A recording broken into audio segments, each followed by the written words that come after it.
Halo, Assalamualaikum warahmatullahi wabarakatuh. Bagaimana kabarnya hari ini? Terima kasih sekali. Sebentar ini uh, on atau off ini HP saya minta maaf.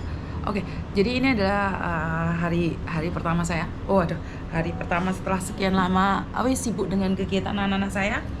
Begitu juga dengan kegiatannya Thomas yang semakin hari ngerepotin terus. Kemarin adiknya, sekarang masnya yang ngerepotin terus ya, Mbak ya. Jadi ini ada hari biasanya anakku kerja di rumah satunya iki serata masakne, iki malah ganti aku sing masakne. Jadi ya wes, mau tidak mau, suka tidak suka kumpul mbak anak. Jadi dulu masih kumpul sama bapak itu aman ya, jadi mau ngapain aja terserah. Tapi sekarang beda karena punya tanggung jawab pada anak. Ini yang pertama. Terus yang kedua, banyak sekali yang SMS masuk yang tidak saya bisa balas SMS-nya, teleponnya, atau WhatsApp-nya. Saya minta maaf. Mulai kemarin saya selalu bilang kamu sudah kembali pada aktivitas asli. Saya sudah kembali pada aktivitas asli, tapi sebenarnya masih dalam lingkup sibuk terus sama diri sendiri. Jadi saya minta maaf ya. Oke, ini tentang pertanyaan-pertanyaan yang saya rekap aja ya. Tentang beberapa mboknya sopo to Miss. Dari beberapa mbaknya itu menanyakan, Miss Juni, paspor itu siapa sih yang megang? Sejak dahulu kala, paspor itu adalah hak mutlak milik pemiliknya.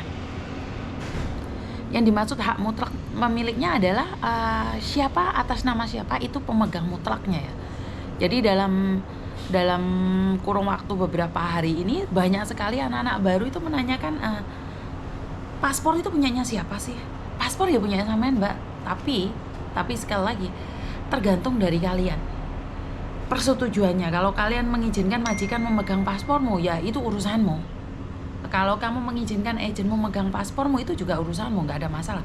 Tapi seandainya kamu berubah pikiran dan pingin mengambil paspor itu adalah hak mutlak punyamu.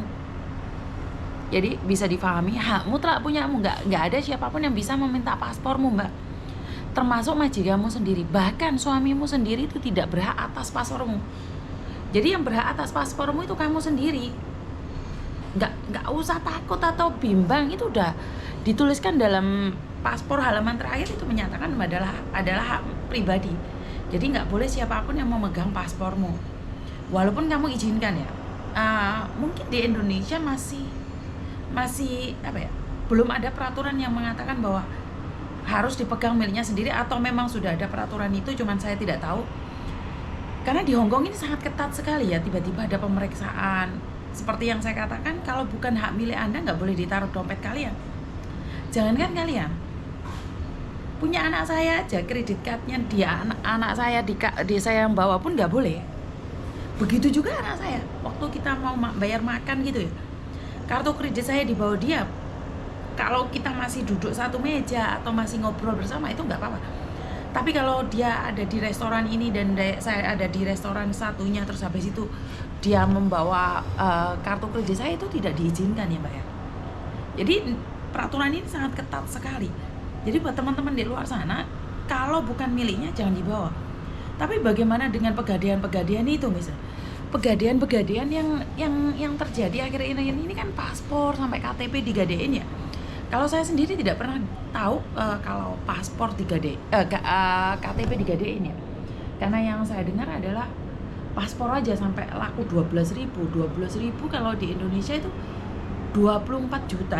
Itu paspor digadekan dengan 24 juta. Saya kurang tahu ya, apakah informasi ini benar atau salah, tapi yang saya tahu beberapa mbaknya melaporkan seperti itu.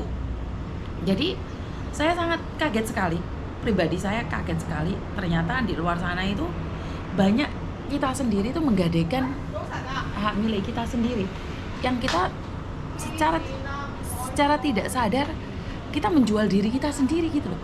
Kayak apa, paspor itu hak milik mutlak kita, tapi bisa digadaikan. Terus giliran kita mau renew, mau di intermini, terus bagaimana itu semuanya kita membuat kita gundah, membuat kita tidak tahu harus seperti apa, dan akhirnya kelabakan, akhirnya dimarahin sama KJRI. Jadi ada beberapa mbaknya itu yang sempat ngasih tahu saya, komplain sama saya, dimaki-maki sama KJRI, dibentak-bentak sampai dihina-hina.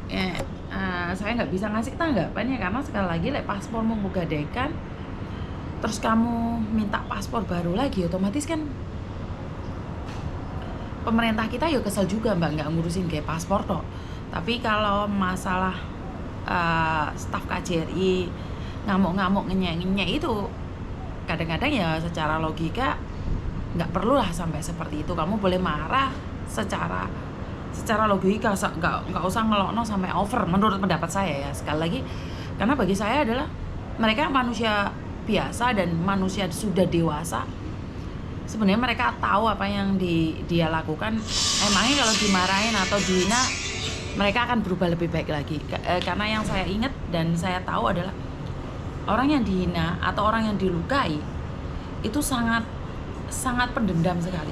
Dan mereka punya dendam, kalau bagus sih nggak apa-apa, tapi kalau dendamnya jelek terus akhirnya membuat dia membenci sesuatu atau apalagi membenci sebuah golongan, itu yang sangat berbahaya sekali. Karena dari salah satu staf KJRI itu menghinanya sampai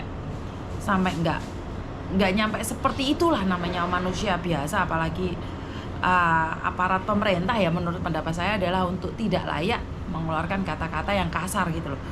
Jadi saya sendiri tidak berani mereview lebih karena bukan saya yang mendengarkan. Kalau saya mendengarkan mungkin saya berani ngomong ya, berarti kan informasi itu A1. Cuman ini kan ada beberapa mbaknya kelapor sama saya, tapi masalahnya mereka kan tidak mau di video. Bisa jadi mereka itu berkata benar dan bisa jadi mbaknya ini berkata bohong. Jadi kadang-kadang yang curhat sama saya itu tidak 100% itu benar semuanya. Yang curhat sama saya itu tidak semuanya mengatakan yang benar. Tapi saya tidak mencari siapa yang salah dan tidak mencari siapa yang benar. Di sini saya cuma sebagai teman kalian. Ya tapi lek konco ya ojo dicaplok mbak, lek konco ya ojo diabusi juga. Kalau saya menganggap sampean keluarga ya tahu sendiri batasannya sampai di mana, karena kalau kita tidak tahu batasan diri kita sendiri maka itu akan menjadi bumerang bagi kita. Jadi buat mbak-mbaknya yang saat ini sedang menggadaikan paspor atau paspornya dipegang majikan atau paspornya dipegang agent, lebih baik kondisikan keadaanmu, komunikasi dengan baik. Jika kamu punya pikiran ingin menggadaikan nyawamu, ya siap-siap aja kamu akan kecewa. Jadi buat mbak-mbaknya di luar sana tetap semangat. Jangan lakukan kesalahan dengan menggadaikan paspor. Dan jangan melakukan kesalahan karena paspormu dipinjam temanmu ataupun paspormu dipegang majikan atau dipegang agent. Itu adalah hak milik mutlak punyamu. Jadi itu aja dari saya, kurang lebihnya saya minta maaf dan wassalamualaikum warahmatullahi wabarakatuh. Berkat Tuhan mengalir atas hidup kita semua. Semoga semua makhluk hidup bahagia dan terima kasih. Bye-bye.